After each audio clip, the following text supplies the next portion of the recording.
Hello and welcome to Daily News Simplified, an answer to what, why and how of newspaper analysis from the perspective of UPSC examination. Today we are going to cover the Hindu newspaper dated 30th of March 2020. The articles which we are going to cover today are displayed on the screen. Let's now begin the discussion. We will begin our discussion on an editorial appearing on page number 6, The Deep Void in Global Leadership. Now there are two important points which have been raised in this article. Now one of them is the failure of the WHO as far as the response against this global epidemic, novel coronavirus or COVID-19 is concerned. Now this issue has not been dealt in great detail in this article, but it is important for us to cover various aspects related to WHO, not only from the perspective of prelims examination, but also from the perspective of mains examination. For example, what kind of a body WHO is, what are its powers, and how the response has been from WHO as far as COVID-19 pandemic is concerned. So first we shall discuss that and then move on to discussing why the global lockdowns which are being implemented across the world are not going to be very effective, and what are the reasons behind lack of global collective action. And if we are able to arrive on a consensus, then according to author, what that global collective action or the plan should include. Now, before starting to discuss the role of WHO in the current pandemic, here is a tweet which was put out by WHO's official Twitter handle on 14th of January. And it says that preliminary investigations conducted by Chinese authorities have found no clear evidence of human-to-human transmission of the novel coronavirus identified in Wuhan, China. Now this tweet shall come into picture later on when we shall discuss the pandemic response of WHO. But keep into mind that this is what WHO was publicly saying as late as 14th of January. Now it is important to cover WHO because in the GS2 main syllabus, it says important international institutions, agencies and fora, their structure and their mandate. And since the role of WHO has come into limelight, it is important for us to cover it in great detail. Now it is important for you to know that World Health Organization is a specialized agency of UN which is headquartered at Geneva. It falls under United Nations Sustainable Development Group or UNSDG. Now, specialized agencies of United Nations are those international organizations that coordinate their work with the United Nations through negotiated agreements, which they do with the United Nations. Now, it is important to remember here that they are autonomous organizations which work with United Nations.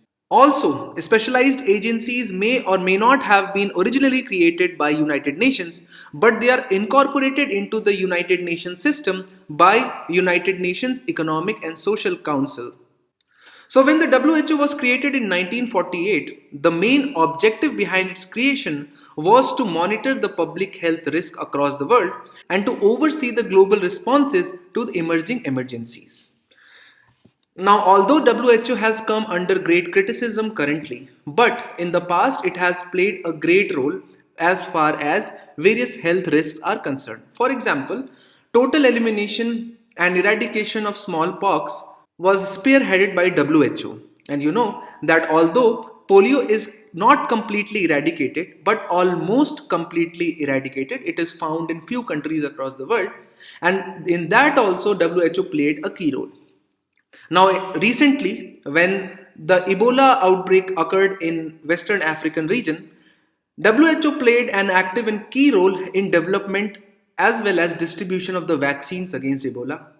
Similarly, in controlling the tide of HIV/AIDS, WHO played a key role. Apart from that, it is acting as the most active organization as far as steps against malaria and TB across the world are concerned. So if you overall analyze the record of WHO so far, it is not that bad. But recently it is being increasingly criticized for its role during the COVID-19 pandemic. Now, in trying to understand where the WHO has faltered in its response, it is important for us to first understand what are the powers on which it can act. Because otherwise we won't be able to judge what actions it has taken are correct or not. Now, there is something known as International Health Regulations or IHR. Now, these international health regulations are legally binding instrument of international law that aims to assist countries to work together to save lives and livelihoods endangered by international spread of diseases and health risks. And it also aims to avoid unnecessary interference with international trade and travel. So basically, they are a set of rules and regulations which try to prevent a disease from becoming a pandemic. And they were last amended in 2005. And these amendments, as they are binding, have granted extraordinary powers to World Health Organization. And let's try to understand them one by one. Now, one of the most important powers which have been given by this IHR 2005 to WHO is that it authorizes WHO to act upon non-state sources of information and to question member states on their decision making. Now, this power is meant to allow WHO to respond to potential disease outbreaks in a timelier manner because affected nations have a tendency to cover up their outbreaks for a political or economic reasons. So, to overcome these hurdles, WHO was given power that it can act upon non state sources of information.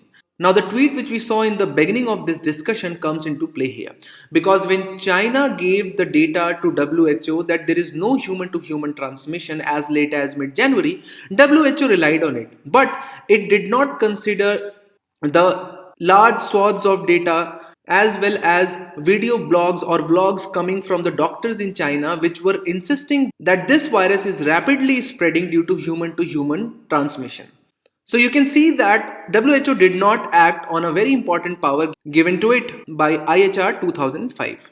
The second important power given to WHO is that it can question member states on their decision making, whether what they are doing is correct or not, and what more they need to do. But in case of China, the WHO has tried to remain politically correct and it has deliberately tried to not question various steps taken by China. For example, the delay of almost 2 months in locking down Wuhan, which was the epicenter of this virus, then hiding of actual number of fatalities and morbidities in China. Apart from that, WHO has also tried to align with the Chinese policy by including the data arriving from Taiwan as a part of China. Now you know that Taiwan has not been officially recognized as a country. And what it does is that it is included as a part of China or as a province of China under one China policy followed across the world.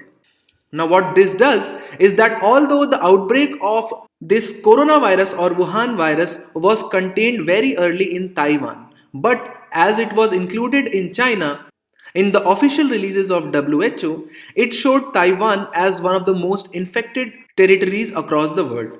And also, you know that Taiwan is still not a full member of WHO.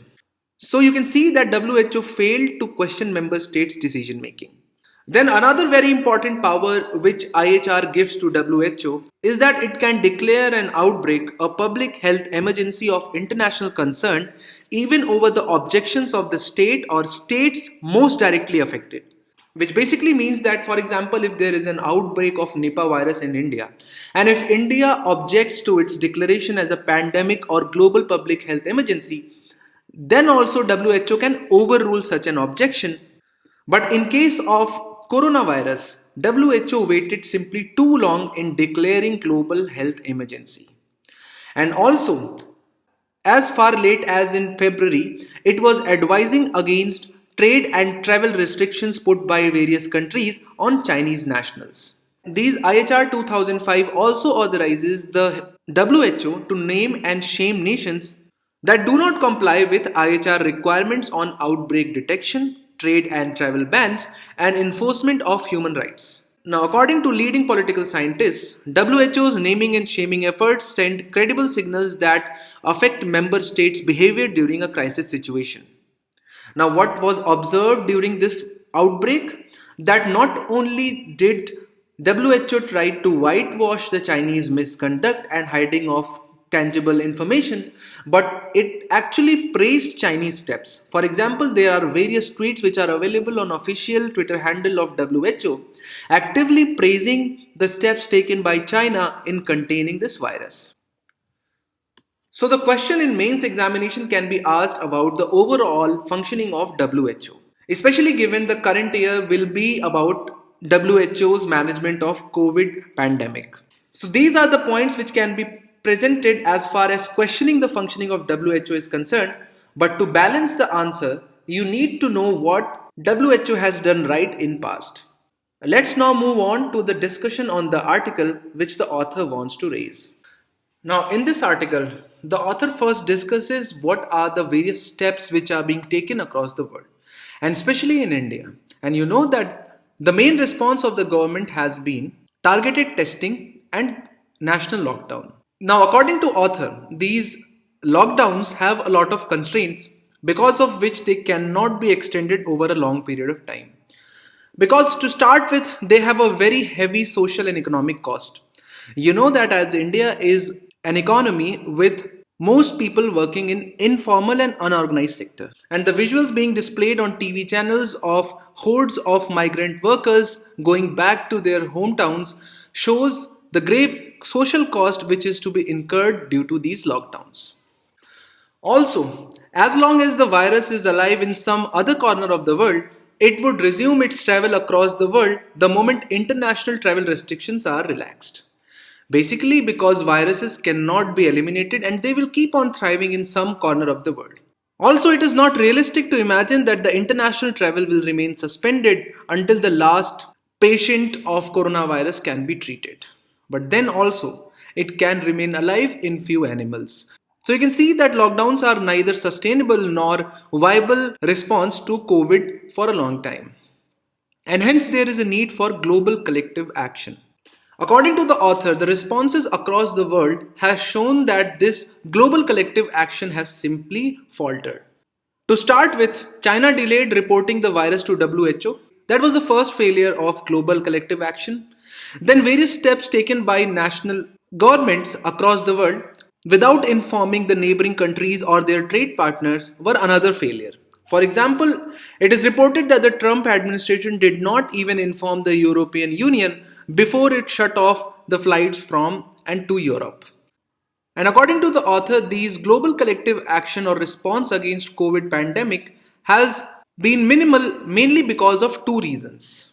Now, one of them is the global rise of right-wing nationalism. Now, according to the author, across the world, nationalist leaders have emerged who now control the central governments, and their guiding philosophy is extremely right-wing, particularly in US and Europe. According to the author, right-wing nationalists put national interests on top of global good. Now, it can be simply demonstrated with the help of two examples. One is the way US withdrew itself from the Paris climate deal and the exit of US from Iranian nuclear deal. Now, in both the cases, world's most prosperous and developed country withdrew without any accountability, only because they thought that their national purpose was not being solved.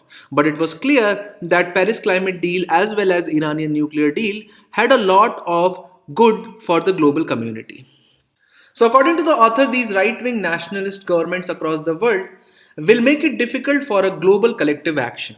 Now apart from that, there is a second reason as well, and that is the decline of multilateral institutions like United Nations. Now the main reason behind the creation of United Nations was to prevent the reoccurrence of another world war or World War III. And similarly, other institutions were also created. And we just discussed how WHO has failed in its response to this pandemic. So in the wake of COVID-19, WHO has come under scanner not merely for its incompetence but also for the lack of intellectual integrity, which basically means that WHO has not been rational or honest enough in its response to this pandemic. And what this has done is that it has declined the trust of developing and underdeveloped nations in multilateral institutions, because they now see that the developed nations do not abide by these regulations and agreements. But according to the author, sooner or later, world leaders will definitely realize the relevance and importance of collective global action. And when they realize, author wants to propose few things which will be needed to be kept in mind for such an action. Now, the first and foremost, according to the author, is to ensure a proper global supply chain of medical help. And that includes two parts. Now, the first is the supply of drugs and critical medical equipments like ventilators. And the second is that there is a need to create logistics which can handle these supply chains.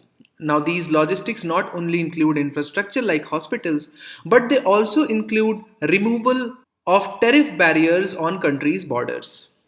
Now, according to the author, such collective action should ensure that shortages of drugs, medical equipment, and protective gear do not come in the way of any nation's capacity to contain or fight the pandemic. Now, it is important to mention here that some countries like China, Japan, South Korea, and Taiwan have already abated the tide of coronavirus. Now, they have those paraphernalia in excess which they created for themselves, and it is expected of them to distribute that across the world, especially in the countries which are needy and don't have the capability to produce these things in such a large number. At the same time, the countries which are going to receive such supplies, it is expected of them to create such logistics which can handle these supplies, as well as there is a need to tweak the trade policies of these countries so that export and import becomes easy. Now, in the previous discussions, we have discussed how vaccines and drugs are made. For example, the virus's genetic material is studied, it is distributed across the world so that better drugs and vaccines can come about, as well as there is a need for effective trials of these drugs and vaccines. Now, any global collective action which does not ensure instantaneous and transparent exchange of information regarding these facts, because ultimately we have to arrive at drug and vaccine to be able to totally get rid of COVID-19 problem. Now, transparency and instantaneousness of this exchange is important because viruses keep on mutating at a very rapid rate. And to be able to devise a vaccine which is effective against most strains which are circulating in the global scenario, it is important that information be shared as soon as possible. Now, apart from global exchange of information, there will be need for global collaboration as well because the supply chains as far as medical services are concerned are fragmented. You know that India is a global leader as far as generic medicines are concerned. But as far as the invention of drugs and vaccines are concerned, it is US and China and various other countries. So it is important for these countries to collaborate so that the world can get its first drug and vaccine against this virus as soon as possible. Also, there is a need to facilitate easy movement of trained health professionals across the world to train others and augment resources wherever there are shortages. So, according to the author, these things are needed to be kept in mind while devising a new global collective action. Although, according to the author, there is none such currently, but the way G20 has recently conducted its first meeting in response to coronavirus gives a hope. Now, it is encouraging to learn that G20 leaders have agreed to inject $5 trillion into world economy to partially counter the devastating economic impact of the pandemic. So this discussion is very important from the perspective these institutions have responded shows the clear decline in their effectivity. Also, these 5 points are very important when you are asked to design a way forward as far as response to any pandemic is concerned. So keep these things in mind. Let's now move on to the next news. Now this news appears on page number 3. Gallery launches virtual tour of collection. Now National Gallery of Modern Arts has unveiled virtual tool of its collection in order to commemorate its 66th foundation amid COVID-19 breakdown.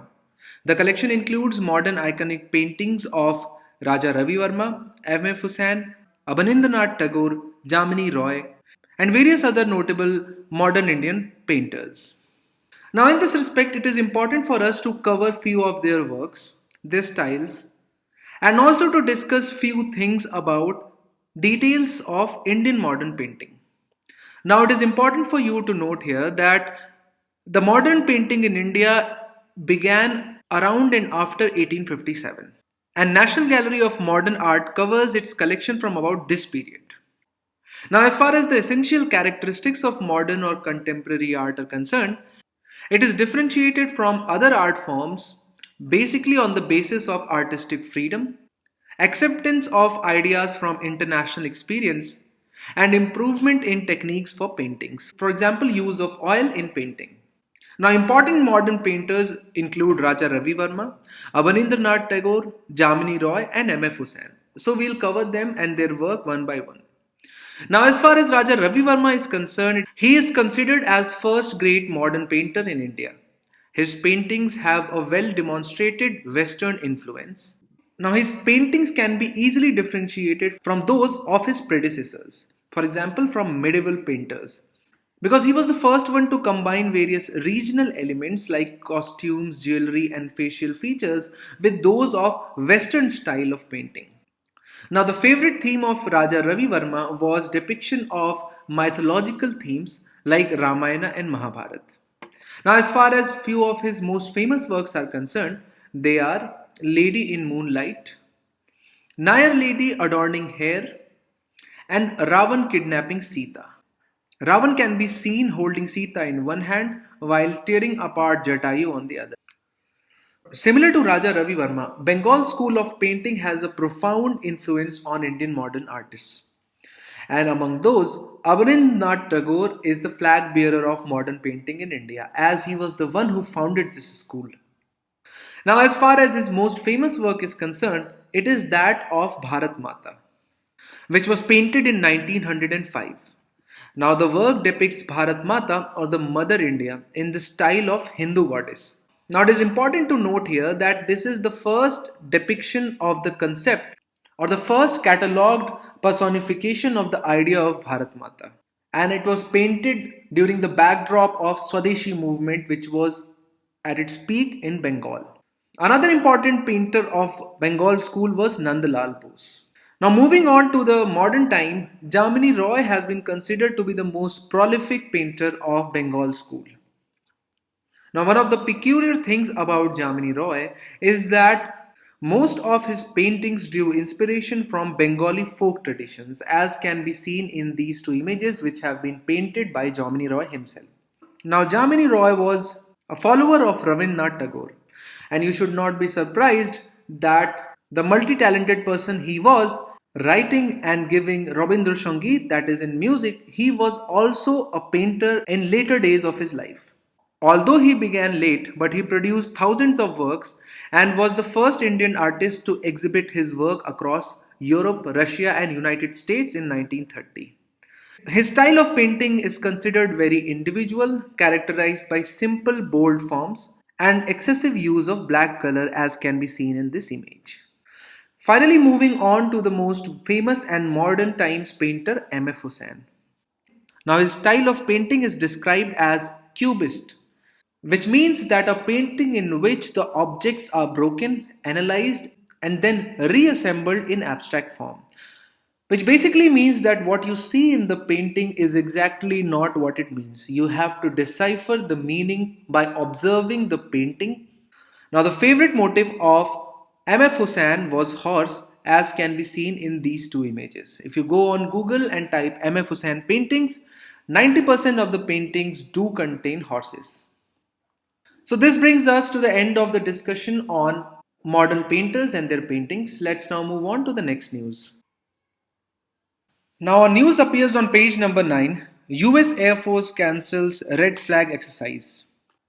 Now, in the past years, UPSC has asked questions related to these defense exercises. For example, a question was asked related to Indian Ocean Naval Symposium. And since then, it has become important for us to memorize few of the important domestic as well as multilateral and foreign defense exercises. So first we shall understand few points regarding red flag. Now, red flag is an exercise conducted by US Air Force, which started in 1975, and what US does, or rather what US Air Force does in these exercises, is that they invite friendly countries in which they try to share and demonstrate the best practices which they have incorporated in their respective countries. So this is the information you need to know regarding red flag. But there are other important military exercises. First, we will cover the domestic ones. Now, there are three important domestic exercises. Domestic meaning that all the participants are from India.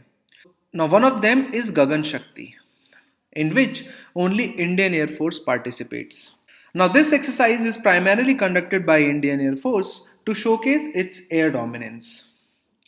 Similarly, another important exercise is known as Tropics, in which Indian Navy, assets of Indian Air Force and Indian Army, as well as Indian Coast Guard participate.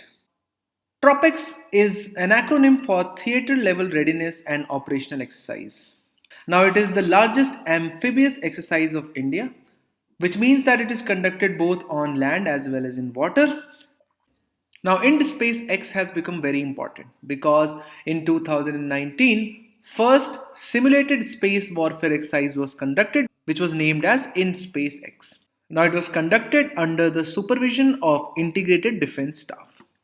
So, these are the three domestic military exercises which are important, but there are others as well, which we call joint exercises. Starting with Milan. Now, it is mainly a multilateral naval exercise participated mostly by Indian Ocean region countries and Southeast Asian countries. Now, it is important because India was to host the 2020 version of Milan. Similarly, Malabar exercises are very important because they contain anti-China group which mainly include India, US and Japan. And they are trilateral naval exercises. You should remember that Malabar is not a military exercise but it is limited only to naval. And Air Force and Army do not participate.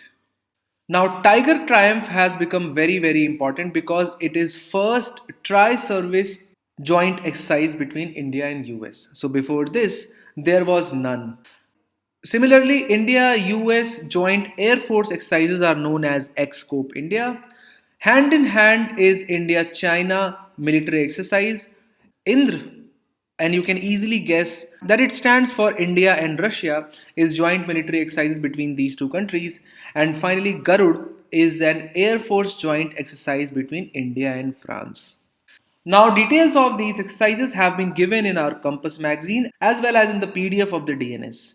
Now, it is important for you to memorize these little details because one or two questions come in prelims examination. Let's now move on to the next news. Now, next news appears on the last page, that is page number 16, Himalayan Ibex, a distinct species. Now, you might ask that why is it important to cover each and every species found in India? But we'll show you why it is not important to cover all the species. Rather, it is important to cover few species. And how do we know which are those species? So, we'll take the help of this question asked in 2015. With reference to dugong, a mammal found in India, which of the following statements are correct? Statement 1, it is a herbivorous marine animal. Now this is correct as dugong feeds on seagrass. Now statement 2 is it is found along the entire coast of India. Now this is incorrect. Now they are mainly found in Gulf of Mannar and Park Bay area. And third statement is correct because it has indeed been given legal protection under Schedule 1 of the Wildlife Protection Act 1972, which leads us to the right answer C, 1 and 3. Now, all those animals which are enlisted in Schedule 1 of Wildlife Protection Act become very important because they are critically endangered or on the verge of extinction. And hence they are being awarded highest level of protection which any animal can get in India. Now similarly, Himalayan Ibex is one such animal which has been enlisted in Schedule 1 of Wildlife Protection Act 1972. Now it is a goat, or you can say that it belongs to the family of goats, and it is not found across whole of India. Also, it is not found across whole of Himalaya, but it is found across Trans-Himalayan region, in Western Himalayas, along Pamir North region, and in Afghanistan-Pakistan region. So these are the things which you should keep in mind as far as prelims examination is concerned. Now it's time for us to quickly cover what are the important aspects related to prelims examination from today's discussion. So we begin our discussion with WHO. And an important takeaway for prelims examination is that WHO is a specialized agency of United Nations headquartered at Geneva. Now, the broad objective of WHO is to monitor public health risks across the world and observe responses to emerging emergencies. Various powers of the WHO are also important, which you can find in PDF. Now, then we had a discussion about modern Indian painting, and it is important to remember the art forms of Raja Ravi Verma, Abanindranath Tagore, Jamini Roy, and M.F. Hussain. Similarly, the military exercises Red Flag and Tiger Triumph are important, especially the Tiger Triumph because it was the first tri-services military exercise between India and US. Also, it is important to remember that Himalayan Ibex is an animal belonging to goat family found in Trans-Himalayan region of India. It is enlisted as Schedule 1 animal in Wildlife Protection Act 1972. Now we have a very important announcement for you. And that is that from now on, we are not going to discuss the MCQs in the video itself. But what we shall do is that give you those questions in the form of quizzes. And what you have to do is that first watch the whole DNS and then attend those quizzes. Now this will help you to not only understand the concepts explained in DNS but also to test them with the help of the quizzes which we have designed. For that you will have to visit the ELEARN platform which we have created for you. So as you can see that there is a DNS video on the ELEARN platform, and as you scroll down from there, you will see prelims quiz as well. And as soon as you choose the answer, you will be told whether it is correct or incorrect. And similarly, you can solve all the question and finally submit your solution. And it will let you know the overall score and your performance. Now for those of you who are not aware of what ELEARN is, it is a curated platform of RAU'S IAS designed specially to help you in UPSC preparation. Now a short intro video has been recorded and uploaded on RAU'S YouTube channel by Nagendra Pratap sir. It is highly recommended that you go through that video to understand to make full use of ELEARN platform. The link for the video has been provided in the description of the video. Now it is important to let you know that all the PDFs published by RAU'S IAS like our Focus magazine, our Compass are available free of cost on this ELEARN platform. So it is advised that you start exploring this platform.